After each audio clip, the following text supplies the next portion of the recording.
നമസ്കാരം, എല്ലാ പേർക്കും ചാനലിലോട്ട് സ്വാഗതം. നമ്മളിന്ന് ഉരുളക്കിഴങ്ങും മൈദാമാവും ഒക്കെ ഉപയോഗിച്ചിട്ട് ഒരു ക്രിസ്പി ആയിട്ടുള്ള ഒരു ഈവനിങ് സ്നാക്സാണ് ചെയ്യുന്നത്. അതെങ്ങനെയാണെന്ന് നമുക്ക് അടിപൊളി ക്രിസ്പി ആയിട്ടുള്ള ഉരുളക്കിഴങ്ങ് റോള് തയ്യാറാക്കാമേ. അതിനായിട്ട് ഫസ്റ്റ് ഞാൻ കുറച്ച് മൈദാമാവ് എടുത്തിട്ടുണ്ടേ. അതിലോട്ട് ആവശ്യത്തിനുള്ള ഉപ്പ് ചേർത്ത് കൊടുത്തിട്ടുണ്ട്. എന്നിട്ട് നമുക്ക് ഇതിലോട്ട് കുറച്ച് ഓയിൽ ഒഴിച്ചെടുക്കാം. അത് ഒരു ടേബിൾ സ്പൂണോളം കണക്കിന് ഓയിൽ ഒഴിച്ച് കൊടുക്കണം. ഓയിൽ ഒഴിച്ച് കൊടുക്കുമ്പോൾ ഇത് നല്ല ഇതായിട്ട് കിട്ടും, ക്രിസ്പി ആയിട്ട് നമുക്ക് കിട്ടും. അപ്പോൾ ഓരോ ടീസ്പൂണോളം ഓയിൽ ഒഴിച്ച് കൊടുത്തിട്ടുണ്ട്. ഇനി നമുക്ക് ഇതെല്ലാം കൂടെ നന്നായിട്ട് കൈ കൊണ്ടൊന്ന് മിക്സ് ചെയ്തെടുക്കാം.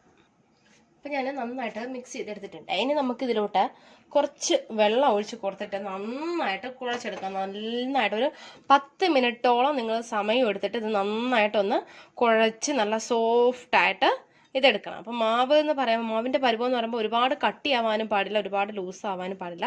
ഒരു മീഡിയം പരുവത്തിൽ വേണം കിട്ടാനായിട്ട്. ഇതാ ഞാൻ മാവ് നന്നായിട്ട് കുഴച്ചെടുത്ത് വെച്ചിട്ടുണ്ട്. അത് കണ്ടല്ലോ, നല്ല അടിപൊളിയായിട്ട് കുഴച്ചിട്ടുണ്ട്. നല്ല സോഫ്റ്റ് ആവാനും പാടില്ല, ഒരുപാട് ഹാർഡ് ആവാനും പാടില്ല. അത് നിങ്ങൾ പ്രത്യേകം ശ്രദ്ധിക്കണം. ഇത് നമുക്കൊരു 5 മിനിറ്റ് ഇതിനിങ്ങനെ വെച്ചേക്കാം. എന്നിട്ട് നമുക്ക് ഇതിനകത്ത് വെക്കാനായിട്ടുള്ള ഫില്ലിങ് തയ്യാറാക്കാം. 2 ഉരുളക്കിഴങ്ങ് ഞാൻ നന്നായിട്ട് പുഴുങ്ങിയെടുത്ത് വെച്ചിട്ടുണ്ട്. ഇതിനെ നമുക്കൊന്ന് ഗ്രേറ്റ് ചെയ്ത് എടുക്കാം.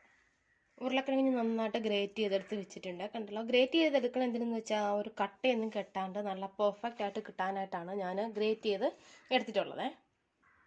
ഇനി നമുക്കിതിലോട്ട് കുറച്ച് സോസ്, ടൊമാറ്റോ സോസ്.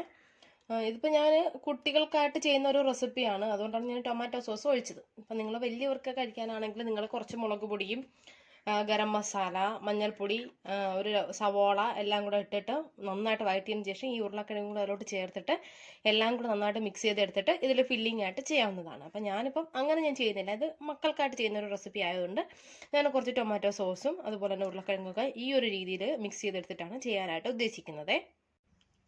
ആവശ്യത്തിന് ഉപ്പ്,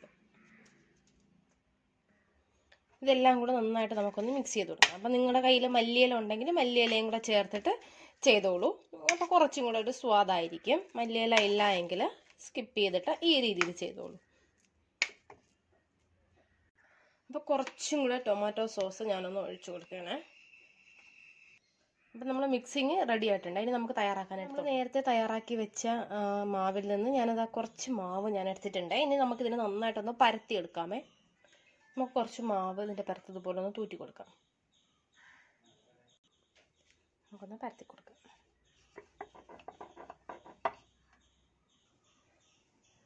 ഞാൻ ഇതുപോലെ വേണം നിങ്ങൾ പരത്തിയെടുക്കാനായിട്ട്. ഇനി നമുക്ക് നമ്മൾ നേരത്തെ തയ്യാറാക്കി വെച്ച മിക്സിയില്ലേ അതിന് ഇതിൻ്റെ പുറത്തോട്ട് ഇതുപോലെ ഒന്ന് വെച്ച് കൊടുക്കാം.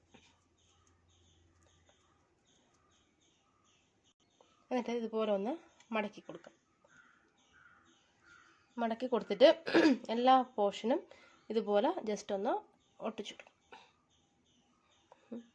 അതായത് നമ്മൾ ഈ ഒന്ന് ഫ്രൈ ചെയ്തെടുക്കുമ്പോഴത്തേക്ക് മസാല ഒന്നും വെളിയിൽ പോവാത്ത രീതിയിൽ വേണം നിങ്ങളിത് ഒട്ടിച്ച് എടുക്കാനായിട്ട്.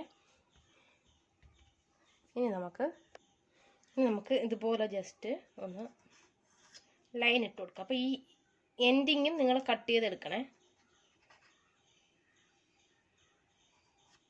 കണ്ടല്ലോ, ഇതുപോലെ നമുക്ക് ലെയറായിട്ട് കിട്ടണം. അപ്പം നമുക്ക് ഇതുപോലെ തന്നെ ഇത് മുഴുവനും കട്ട് ചെയ്തെടുക്കാം.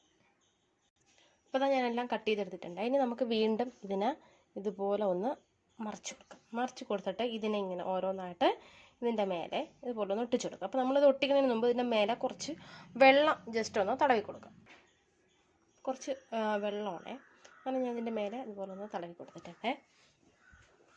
ഇനി നമുക്ക് അത് പതുക്കെ ഓരോന്നായിട്ട് ഇതിൻ്റെ പുറത്തോട്ട് ഇങ്ങനെ ഒട്ടിച്ചു കൊടുക്കാം.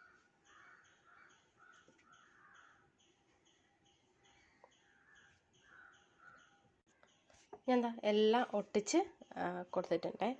കണ്ടല്ലോ, ഇതുപോലെ കിട്ടിയിട്ടുണ്ട്. ഇനി നമുക്കിതിനെ ഫ്രൈ ചെയ്തെടുക്കാം. ഞാനിതാ ഒരു ഫ്രൈങ് പാൻ വെച്ചിട്ടുണ്ട്. അതിലോട്ട് ഒരു 2 ടേബിൾ സ്പൂൺ കണക്കിന് ഓയിൽ ഒഴിച്ച് കൊടുത്തിട്ടുണ്ട്. അപ്പോൾ ഇനി ഇതിൽ കിടന്നിട്ട് നല്ല മീഡിയം ഫ്ലെയിമിൽ ഇതിനെ നമുക്കിതൊന്ന് ഫ്രൈ ചെയ്തെടുക്കാം. ഒരുപാട് ഓയിലിൻ്റെ ഒന്നും ആവശ്യമില്ല, വളരെ കുറച്ച് ഓയിൽ മതി. എന്നിട്ട് മീഡിയം ഫ്ലെയിമിൽ നമുക്കതൊന്ന് ഫ്രൈ ചെയ്തെടുക്കാം. അപ്പോൾ അടിഭാഗം നല്ലൊരു ബ്രൗൺ കളറായിട്ട് വന്നിട്ട് നമുക്ക് മുകൾ ഭാഗം തിരിച്ചിട്ട് കൊടുത്താൽ മതിയേ. ഇനി നമുക്കിത് ഒന്ന് തിരിച്ചിട്ട് കൊടുക്കാമേ. അപ്പോൾ ഇത് റെഡി ആയിട്ടുണ്ട്. നമുക്കിനി ഇതിനെ ഒരു പ്ലേറ്റിലോട്ട് മാറ്റാം. അപ്പോൾ ഞാൻ ഒരെണ്ണം ഫ്രൈ ചെയ്തെടുത്തിട്ടുണ്ട്. അപ്പോൾ ഞാനതൊന്ന് കട്ട് ചെയ്ത് കാണിച്ചു തരാം. ഇതാ കണ്ടല്ലോ, നന്നായിട്ട് വെന്ത് നല്ല അടിപൊളിയായിട്ടുണ്ടേ. അപ്പം നിങ്ങളെല്ലാവരും ഇതുപോലെ ഒന്ന് ട്രൈ ചെയ്ത് നോക്കുക. നോക്കിയിട്ട് നിങ്ങളുടെ ഫീഡ്ബാക്ക്സ് എന്നെ അറിയിക്കുക. അപ്പോൾ വീഡിയോ ഇഷ്ടമായാൽ ചാനൽ സബ്സ്ക്രൈബ് ചെയ്യാനായിട്ട് മറക്കരുത്. നമുക്ക് വീണ്ടും നല്ല നല്ല റെസിപ്പീസുമായിട്ട് ചാനലിലൂടെ കാണാം. Thanks for watching Deep's kitchen.